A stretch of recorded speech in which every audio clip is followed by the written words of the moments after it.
Hello students. आज हम लोग क्लास 7th का हिस्ट्री का दूसरा chapter the regional kingdoms read करने वाले हैं। तो आइए इस चैप्टर को शुरू करते हैं।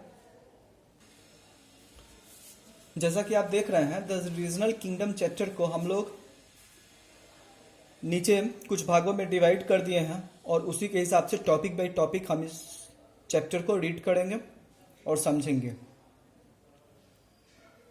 The rise of new Kings and kingdoms. पहले इस टॉपिक को समझ लिया जाए। इन अर्ली मेडिएवल पीरियड में भारत में a large number of regional kingdom present थे, जिसमें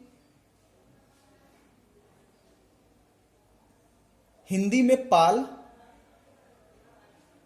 राजा भी सम्मिलित थे, यानी कि Pala dynasty present in India in the middle of 8th to middle of 9th century। Pala rule का भारत में ईस्टर्न एरिया पर कंट्रोल था, जिसमें बिहार एंड बंगाल आते थे। Include Bihar and Bengal. Pal dynasty का प्रथम राजा गोपाल था। Gopal is the first king of Pal dynasty. Nalanda university, जिसे कुमार गुप्त ने बनवाया था, धर्मपाल ने इसे फिर से रिवाइव्ड किया। यानी नालंदा यूनिवर्सिटी को याद रखिएगा कि कुमार गुप्त ने बनवाया था, लेकिन धर्मपाल ने इसे फिर से मरम्मत करवाया, रिवाइव्ड करवाया। धर्मपाल ने इसके साथ बिहार के भागलपुर में विक्रमशिला विश्वविद्यालय एस्टैब्लिश किया, जो नालंदा यूनिवर्सिटी के तर्ज पर ही बना हुआ था, जो उस समय मगध डायनेस्टी में बैंक ऑफ गंगा रिवर के तट पर बना हुआ था। गुजरात और Pratihara dynasty western India and upper gangetic valley में 10th सेंचुरी मिडिल में माना जाता है। प्रतिहार डायनेस्टी की स्थापना यानी एस्टैब्लिश ऑफ प्रतिहार डायनेस्टीज, सबसे पावरफुल किंग जो था प्रतिहार डायनेस्टी का, वह राजा भोज माना जाता है। चाचा मांस या चौहान राजपूतों का दूसरा ग्रुप, या जिन्होंने दिल्ली या अजमेर पर शासन किया, उनमें अन्य फेमस डायनेस्टी चौहान था। चौहान में सबसे पावरफुल पृथ्वीराज चौहान का नाम आता है, जिन्होंने 1192 में मोहम्मद गोरी को हराया था।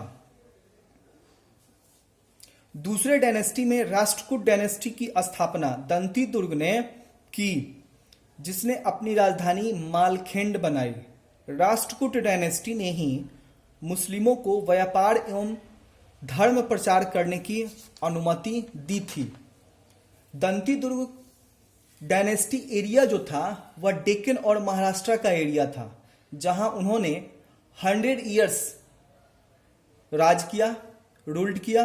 उन्होंने अपने राज्य में वैष्णवों, शिवीज यानी शिव के उपासक और जैनिज्म के साथ साथ इस्लाम धर्म प्रचारकों को भी अनुमति दी। राष्ट्रकूट इंपरर जितना बड़ा था, वहां उतने ही छोटे छोटे राजा आए दिन आपस में फाइट करते रहते थे, लड़ते रहते थे, जिस कारण नए राज्यों का उदय हुआ, इम्बर्स ऑफ न्यू किंगडम्स। कुछ नए राजाओं ने महाराजा धीराज की उपाधि धारण की, तो कुछ ने अपनी शक्तियां सामंतों को दे दी। बदले में सामंतों ने गिफ्ट, टैक्स एंड वार के समय मिलिट्री सपोर्ट राजा को प्रोवाइड कराया। इन नए राज्यों के बारे में, यानी कि इन नए किंग्स जो थे, उनके बारे में ऐसा माना जाता है कि वे ब्राह्मणों द्वारा लिखित प्रशस्ति में राजाओं की प्रशंसा यानी ग्लोरी तथा मिलिट्री अचीवमेंट्स का वर्णन किया गया है। सेकंड है, जो हम लोग सेकंड टॉपिक को समझेंगे, वह है struggle of for Kannauj.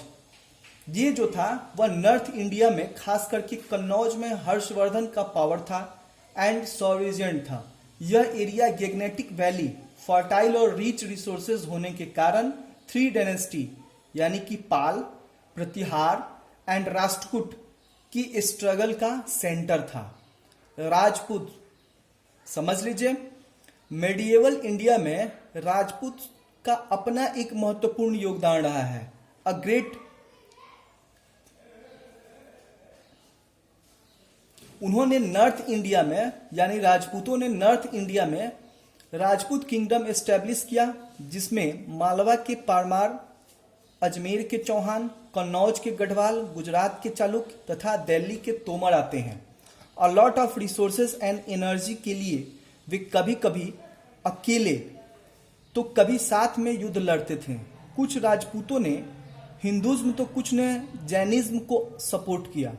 Way 2 parts में डिवाइडेड थे, जिसमें चंद्रवंशी जो चंद्र को मानते हैं यानी बिलोंग टू चंद्र यानी कि चंद्रमा की पूजा करने वाले, और सूर्यवंशी बिलोंगिंग टू सन जो सूर्य से की उपासना करते हैं। अब आते हैं टॉपिक पे, पेनिनसुलर इंडिया यानी पल्लव डायनेस्टी मॉडर्न इंडिया के आंध्र प्रदेश, कर्नाटका, तमिलनाडु एंड यानी कि अदर्स में जो शासन करते थे, उन्होंने अपनी राजधानी कांचीपुरम बनाई थी। उनका trade relation south east Asia and China था। अब इनका एडमिनिस्ट्रेशन कैसा था? एडमिनिस्ट्रेशन इन द किंग और kingdom south India and administration में राजा जो था, राजा का एडमिनिस्ट्रेशन आर्मी एंड गवर्नमेंट का हेड होता था, यानी राजा ही एडमिनिस्ट्रेशन का, आर्मी का और गवर्नमेंट का हेड होता था। उसने महाराजाधिराज, त्रिभुवन चक्रवर्ती जैसे उपाधि धारण की थी।